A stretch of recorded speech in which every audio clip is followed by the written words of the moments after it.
Real gameplay footage is finally here for Assassin's Creed Mirage. As part of their Forward event, Ubisoft just revealed a gameplay walkthrough video that's over 7 minutes long, as well as a brand new story trailer. In this video, I'm going to be breaking down that new gameplay video and giving you the top 10 new details that you need to know for Assassin's Creed Mirage. One super interesting detail you may have missed is the contracts board, and more specifically, the different types of quests that we can see on it. In Mirage, there are different hideouts scattered around Baghdad where the hidden ones can seek refuge, discuss plans and take on quests. In the trailer, we see Basim enter a bureau, and after a cutscene with Roshan, he walks over to a contract board. This is really cool. We can see that the quests are sorted into different categories that we can choose from. The contracts with the castle icons are heists, which involve stealing valuable treasures. We also have a contract with a skull and a hidden blade. These are assassination contracts and involve locating and assassinating a target. We also have 2 contracts on this board with the crossed swords. We don't get any information about these in the trailer, and so they are quite mysterious, but I have a few theories. I think they could be a skirmish or ambush, and the crossed swords relate to a potential battle between the hidden ones and the target. Do you guys agree? Let me know in the comments what you think these swords could be. One final interesting detail here is the stamps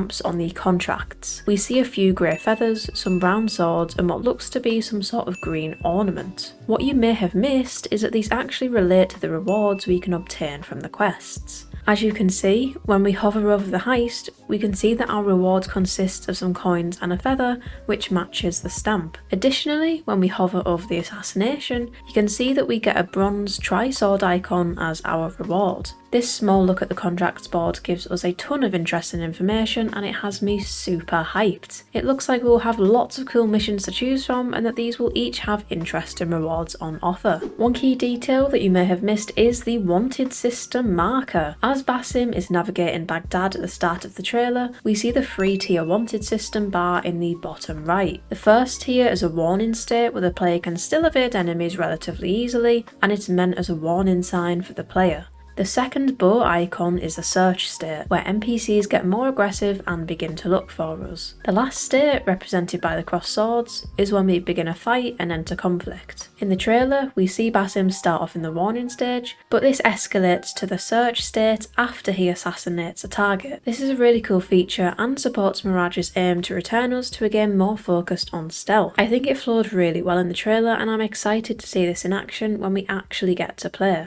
Another key detail that you guys may have missed relates to the HUD, or the heads up display. I think it's safe to say that the gameplay was incredible and we saw a ton of interesting aspects of the game, but in focusing on what Basim was doing throughout the trailer, you may have missed the fact that there is actually no minimap in the game. Instead, it looks like Mirage has opted for the compass tracker approach as used in the latest installment. Personally, I actually do not like this, and this isn't because I'm bad with directions. I find minimaps really cool and a key aspect of an Assassin's Creed game. The HUD feels a little bare without one. Of course, it's entirely possible that the minimap was disabled for the purposes of the trailer. I really hope this is the case, as it would be a shame for a minimap to be missing from Mirage when we will be navigating such a densely packed city. There are a bunch of assassin tools that we see Basim use in the trailer. In the bureau, Basim chooses a new assassin tool from the resident equipment master, Abu Jafar. We see Basim choose the blow dart. This is a silent projectile that puts enemies to sleep. We see many other tools on the tool wheel, some of which we see being used later in the trailer. One of these is a noisemaker.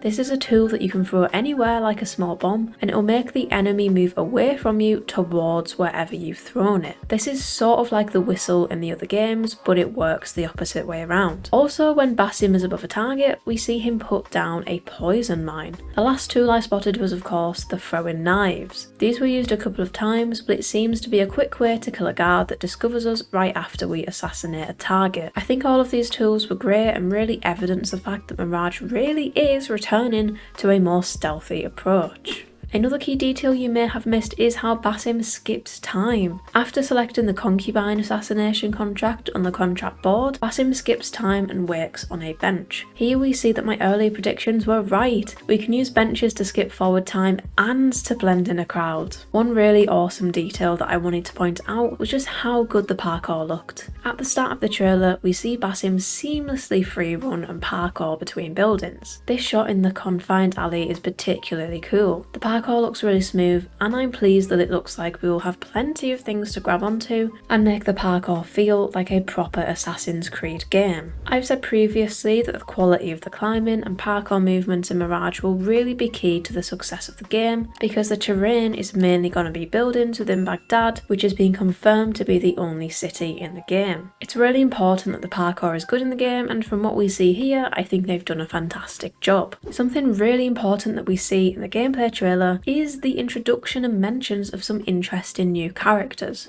When Roshan and Foulad are discussing with Basim the plans on where to build a new bureau, we hear Foulad say that Tabid and Rebecca have arrived from Alamut. These are two hidden ones that we will likely meet. Could we potentially use these in assassination contracts? And will we perhaps go to Tabid with Rebecca to different parts of Baghdad and Alamut? This is super interesting to think about, and it is great to hear of some new characters. We also get introduced to Abu Jafar, Bureau Weapons Master, after the scene with Roshan. Two small details you may have not noticed are the evasion methods used by Basim to get away from enemies. When Basim is fleeing after he assassinated the captain, we see him use the red smoke screen as seen in the previous trailer. At the start of the video, we see Basim do something similar but topple over some wooden shelves to create a dust cloud to escape the guards. These are two really neat concepts in Mirage, and I hope there are more creative ways for us to escape in the actual game, as it makes for a great experience. Another amazing detail you may have missed is when Basim is conducting reconnaissance in the assassination contract mission. Basim sends his eagle up to survey the area of the assassination target. Shortly after doing so, he is sadly shot down by a marksman. In Mirage, it looks like we will have the added challenge of having to take these marksmen out before being able to locate targets.